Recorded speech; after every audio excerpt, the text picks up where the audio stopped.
Last lesson of the afternoon, D.H. Lawrence. It expresses a mood of bitter desperation at the thanklessness of a teacher's work. D.H. Lawrence समझते हैं teacher का job जो है वो thankless job है. What is thankless job? हाँ, नाशुक्री का, यानी कि कोई शुक्रगुजार नहीं रहता है टीचर का. ठीक है, teachers job is a thankless job.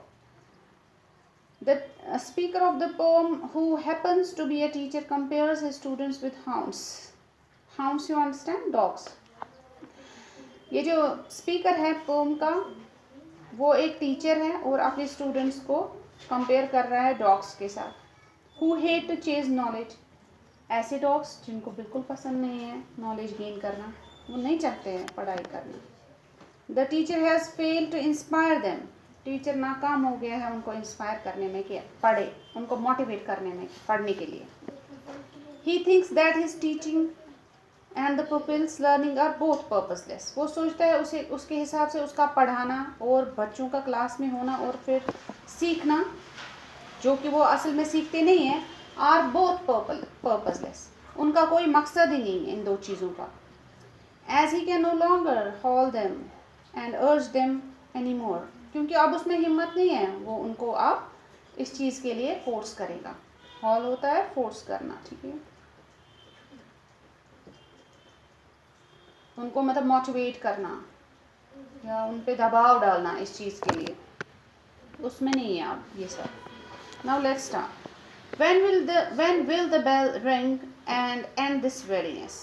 कब बेल बजेगी और ये थकावट भरा प्रोसेस है ये ख़त्म हो जाएगा. How long have they tugged the leash and strained apart. कब से ये तड़प रहे हैं जाने के लिए, क्लास से जाने के लिए. My pack of unruly hounds. ये जो ग्रुप है मेरा, जो ये unruly है, यानी these cannot be ruled. I cannot start them again on a query of knowledge. They hate to hunt. मैं इनको फिर से शुरू नहीं कर सकता, मैं इनको मोटिवेट नहीं कर सकता हूँ, कन्विंस नहीं कर सकता हूँ कि वो नॉलेज के पीछे आए, कि वो नॉलेज गेन करना चाहें. I can not. I can hold them and अर्ज देम नो मोर. मैं इनको मोटिवेट नहीं कर सकता हूँ अब, बिल्कुल भी नहीं.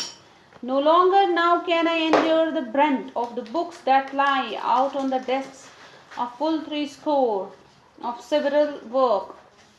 What they have offered me, I am sick. And what on earth is the good of it all?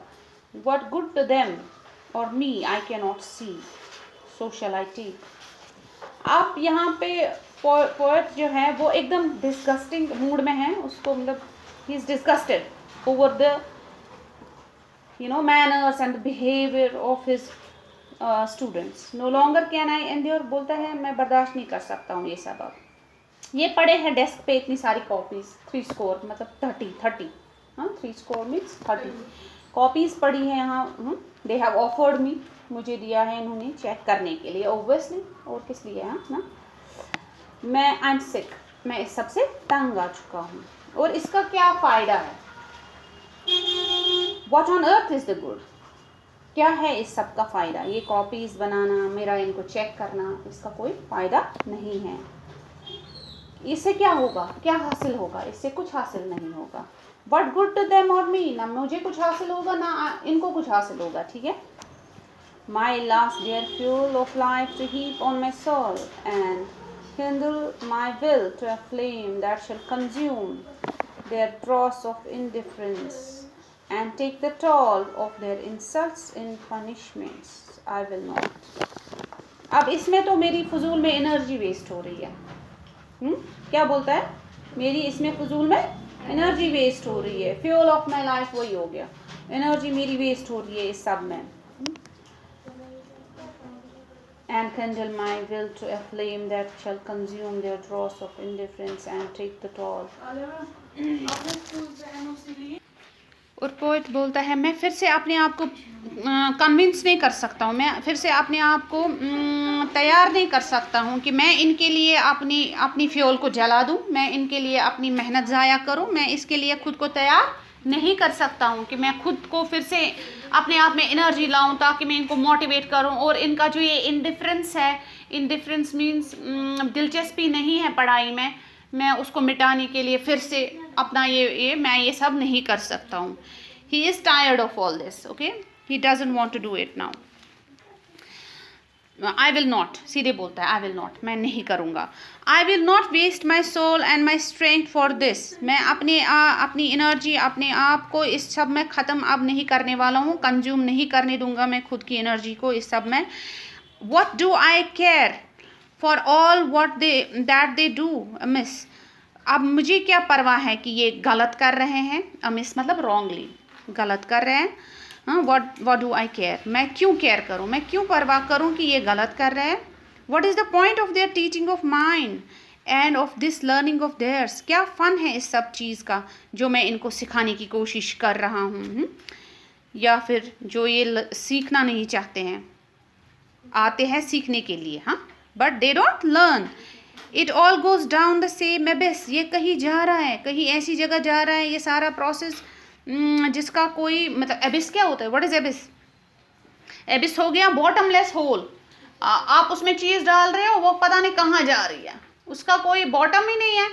आप समझ रहे हो. इसी तरह से मैं इनके दिमागों में कुछ डालना चाहता हूँ, लेकिन वो जाता कहीं और ही है, मतलब वो जाता ही नहीं है वहाँ पे. समझ आ रहे हैं. जैसे हम बोलते हैं ना, एक कान से सुनना एक कान से छोड़ना, ये वही वाली बात होगी. ये बोलता बहुत कुछ है, देता बहुत कुछ है इनको, but they don't take it. So it is all useless process.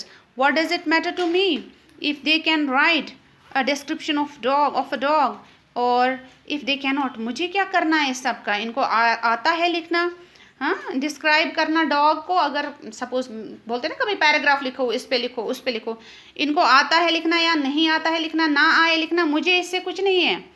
मुझे क्या करना है अब इस सब का. What is the point to us both. ना इनके लिए मैटर करता है ना मेरे लिए मैटर करता है. It is all my aunt. यानी कि इसका मतलब है आई डोंट केयर. हाँ, I don't care. And yet I am suppose to care with all my might. फिर भी मुझे रखा गया है इस सब के लिए. When they are not interested, why I have been put here, फिर भी रखा गया है.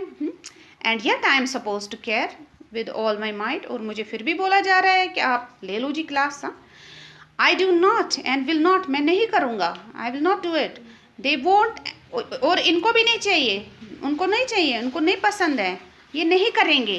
They don't and that's all. बस इतना काफ़ी है. वो नहीं करेंगे, उनको नहीं चाहिए, उनको नहीं पसंद है, मैं भी नहीं करूँगा. ठीक है. I shall keep my strength for my self. मैं अपनी एनर्जी अपने लिए रखता हूँ. They can keep theirs as well. उनकी एनर्जी उनके लिए रहने दो. समझ आई बात.